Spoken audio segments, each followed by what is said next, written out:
So as many of you know, I don't really record my voice over this.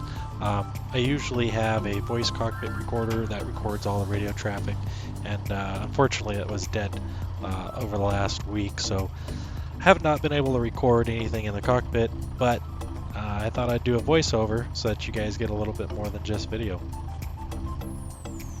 So in aviation, we always do a run-up, especially if it's a piston-driven aircraft. Generally just to check the magnetos, check make sure the engine's going to run at full speed, make sure all the systems and everything's are working. Something you don't do in a car, this is what we do in aviation, and you can see me here checking the left and right magnetos, checking the carburetor heat, setting my trim, and that way making it a pretty smooth takeoff. So after we've checked everything, we've made our radio calls, we've checked the pattern for other traffic, we're going to go ahead and line up on the runway to take off. There is another pilot that will be flying here soon, right behind me, but it'll be a couple of circuits before then. So here I'm at full power, I'm getting ready to push the stick forward, bringing the tail up, and once the tail's off the ground, I'm going to wait for 60 miles an hour or 60 knots. And as soon as we hit around 60, we're going to lift the nose off the ground, get the plane into ground effect. And then once it's above 60, we're going to go ahead and establish a steady climb.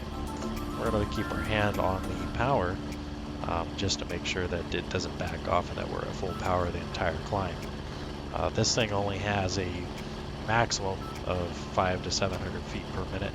I would say that most days it's not even that. And we're gonna go ahead and make all of our usual patterns. This is a left pattern here at Franklin for 2-7. So we're just making our crosswind, our downwind, our base, and then our final. And then we'll come up to final here in just a second.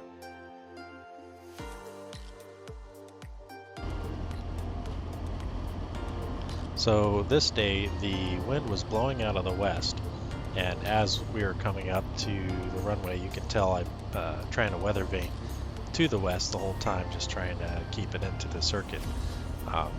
Here I am turning on final, and now we're going into the wind. It has a little bit of a southern breeze that's blowing every once in a while, and it's really hard to keep it straight, especially when the wind's blowing you so hard off to the one side or the other. And most of the time at this altitude, when you're in ground effect, everything kind of smooths out a little bit. Every once in a while you'll get a little bit of a breeze that'll kick you up and pick you back up. I like to do wheel landings definitely in wind, but I think wheel landings are actually easier in this plane than 3-point landings. So this round I decided to do a touch and go, meaning I'm going to take off again. So it's really hard to reach around and keep the plane straight, turn off the carb heat, go full throttle. It's a lot of things going on at one time. You can see the wind's kind of kicking my nose over to the right, and up away we go. And sometimes it gets a little tricky, and you just got to keep on it. You know, a lot of rudder control and elevator into the wind. You want to put the wing down into the wind. That way it doesn't blow you off one way or the other, and then keep the nose straight with the rudder. So on final, you want to have 65-70 for a wheel landing. I'm going to put the speedometer here for a second. And as you can see, the speedometer, or the airspeed indicator, is jumping up and down, back and forth. And you'll see it goes beyond 70, almost 80 on final here. And I've not done any major corrections in my descent, so there's no reason why it should have been going up and down other than how strong the wind was. So, you know, when you get a 10-mile-an-hour gust, you want to land a little faster in this plane, just because if you're at 60 and you lose 10 miles an hour, now you're at 50, and you're really close to stalling if you don't watch it, if your angle of attack is too little. But I just wanted to show that to you guys.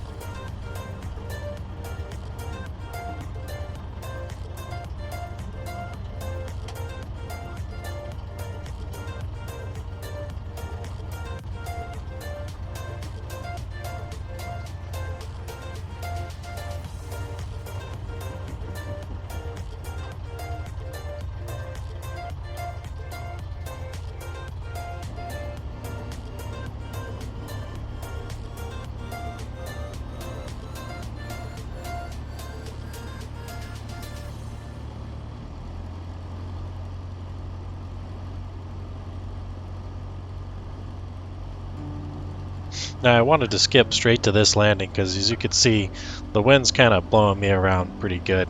Throughout the afternoon, the wind actually got worse and worse, but right before I touched down, all of a sudden it flared up and it wanted to go up, and I had to play around with it there for a second. I'm really landing on one tire first. I haven't done a full one wheel yet as far as this flight goes, and by the time I was done, the wind got up to about 15 knots, and it's pretty scary when you're in a plane this light with no payload, no nothing. There's no fuel in the wings, so the wings are just empty, and the wind can get up underneath them and push it right up, and there's almost no resistance other than controlling it with the ailerons. So yeah, it was a very interesting flight, and the whole week was interesting, and winds just got worse and worse. So on this final approach, I had a sudden dip in altitude, and speed didn't change, but the altitude did, so I knew I was going to have to pull up a little bit more, and I'd bleed off speed, so I went ahead and put in some throttle, and it really worked out. It helped to land the airplane a little better, but that wind sure was kicking me around, and it didn't make it for the best landing in the world. And I decided I was just going to call it quits. It was getting a little out of hand for me at this point.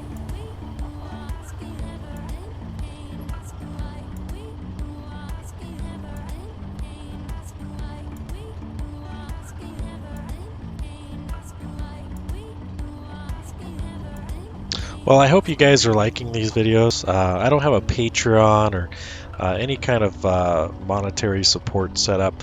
I really do it on my own budget. I do it on my own time. And if you like these videos, like the video on YouTube here, and also leave a comment or subscribe actually, and that'll let me know that you guys actually want to see more content. I'm getting a little better at mixing the video and making these a little bit more entertaining. I just wish I had my radio working when this flight was happening. That way I'd have a little bit more of the radio traffic, a little bit more formality to it, so that I can, not use it as a training video. I'm not a CFI, I'm not a certified flight instructor, but it's more of a tool to help those of you learning how to fly to get in a little bit more routine, to see it done, and it really helps the foundation. And I remember when I was learning how to fly, I learned from anybody and everybody I could, and one of the biggest helpers was actually M0A.com. And no, I'm not being paid to sponsor him, just a really good guy. It's a really good ground school guy. So yeah, if you are looking into flying, I suggest going to M0A.com and at least looking over his stuff. His paid content is great. He also has free content on YouTube, and you can check that out at any time. And that's most of what I learned off of. So anyways, like I said, if you guys like these videos, please subscribe, like the video. Yeah, and that's all I ask. Thank you.